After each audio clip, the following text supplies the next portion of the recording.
안녕하세요. 이 브랜드 여러분 아세요? 로우 프로젝트라는 브랜드이고요. 카피와 복각에 대해서 얘기하기 아주 좋은 사례인 것 같아서 가지고 와봤습니다.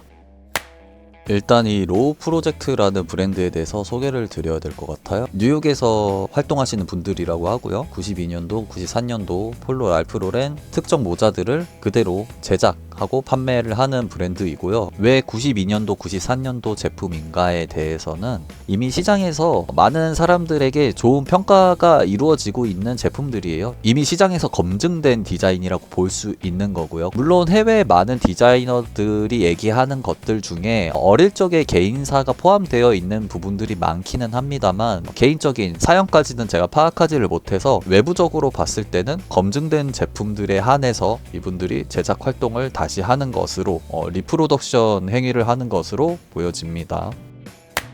카피와 복각의 차이에 대해서 좀 말씀을 한번 드려볼까 하는데요. 카피는 이제 타 브랜드의 디자인을 그대로 가지고 와서 복제하는 행위를 말을 하죠. 창작적인 행위나 가치가 전혀 반영되어 있지 않다라고 보시면 되고요. 이러한 행위가 부당한 상업적 이득을 취하기 위함인 경우가 대부분입니다. 그러면 복각은 뭘까요? 복각은 어떤 디자인적인 부분도 그렇고요. 원자재나 제작법 같은 것들도 고려를 해서 이거를 그대로 재현하는 가치를 전달을 하는 행위에 좀 더 초점이 맞춰져 있다라고 보시면 됩니다. 일부 현대적인 개선이 당연히 들어갈 수 있는 거고요. 목적이 애초에 달라요. 그러니까 카피는 좀 더 상업적인 이익에 포커스가 맞춰져 있다라고 보시면 되고 복각은 가치 전달, 가치를 유지하는 역할에 초점이 맞춰져 있다고 보시면 되겠죠. 앞서서 좀 간단하게 설명을 드려봤는데요.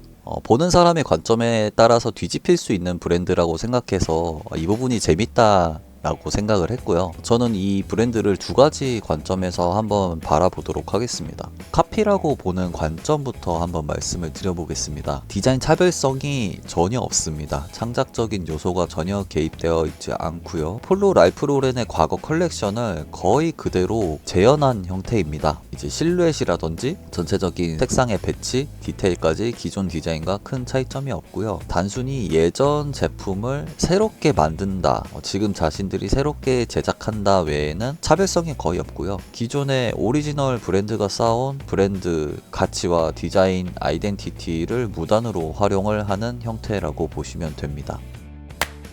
복각으로 보는 관점은 어떨까요? 로에 프로젝트에서 기준으로 삼고 있는 제품들의 연도가 92년도, 93년도 제품입니다. 25년도 기준으로는 벌써 30년도 더 된 제품들이에요. 때문에 많은 사람들에게 이 완성된 디자인을 다시금 상기시키게 해준다라는 것만으로도 충분히 복각으로서 의의를 가진다고 볼 수도 있습니다. 사라진 이런 특정 컬렉션을 다시 공급하는 역할을 한다고 볼 수도 있습니다. 비슷한 디자인을 원하는 소비자들에게는 충분한 대체제가 될 수도 있는 것이고, 좀 더 관용적으로 바라보자면 기존 브랜드에 대한 애정과 존중이 담겨져 있다라고도 볼 수 있는 것이겠죠.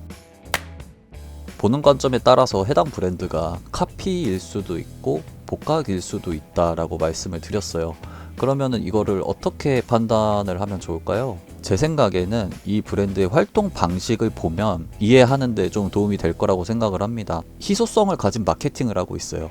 현재로서는 판매하는 가격을 확인을 할 수 없습니다만 제가 봤을 땐 아마 기존 리테일가보다는 고가였을 확률이 굉장히 높아요. 이베이에 형성되어 있는 가격을 봤을 때는. 물론 이베이에서 판매하는 판매자들이 임의로 설정한 가격일 수도 있겠습니다만 이 시장 가격이라는 게 기존의 리테일가를 아예 벗어나지 않는 경우들도 있기는 하거든요. 저는 아마도 리테일가가 높지 않았을까라고 추측을 하는 부분이 있고요. 만약에 그렇다고 한다면 이 브랜드는 복각보다는 카피라는 행위에 좀 더 가깝다고 판단이 됩니다. 복각 브랜드는요, 충실한 재현도, 완성도 이런 부분들도 당연히 중요하지만요, 복각 제품을 이용하는 사용자들에게 진입 장벽을 낮추고 접근성을 높이는 데에도 그 의의가 있습니다. 하지만 이 브랜드는 전혀 그런 활동이 보이질 않고 있죠.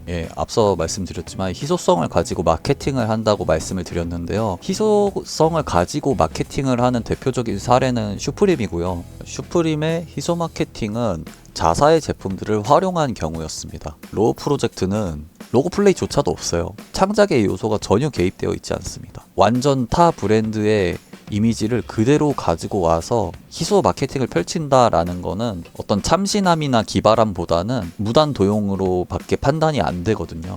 행위 자체만을 놓고 봤을 때는 해외 브랜드라고 해서 너그럽게 받아줄 이유는 전혀 없다라고 생각을 합니다. 좀 유명한 브랜드들 기준으로 비교를 해보자면 세인트 미카엘, 이쪽은 누가 봐도 오마주가 명확합니다. 창작적인 해석들이 많이 가미가 되어 있죠. WRL 같은 경우에도 끊임없이 사람들에게 브랜드의 가치관과 방향성을 보여주고 있습니다. 가치를 전달하는 쪽에 초점이 맞춰져 있다면 저는 박수를 쳐주고 싶었는데 로우 프로젝트는 저는 그렇게 보이지 않았습니다. 네, 여태까지 여러 가지 사례를 들어서 한번 말씀을 드려봤고요.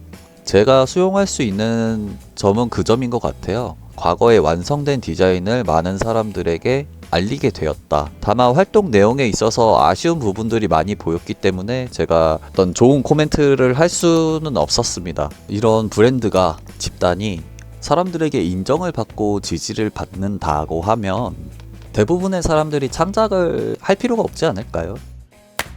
좀 다소 난해한 주제를 가지고 얘기를 해봤고요. 이런 식으로 좀 생각할 여지가 있는 얘기가 있으면 이것도 한번 종종 해보도록 하겠습니다. 오늘도 봐주셔서 감사하고요. 다음에 뵙겠습니다. 안녕히 계십시오.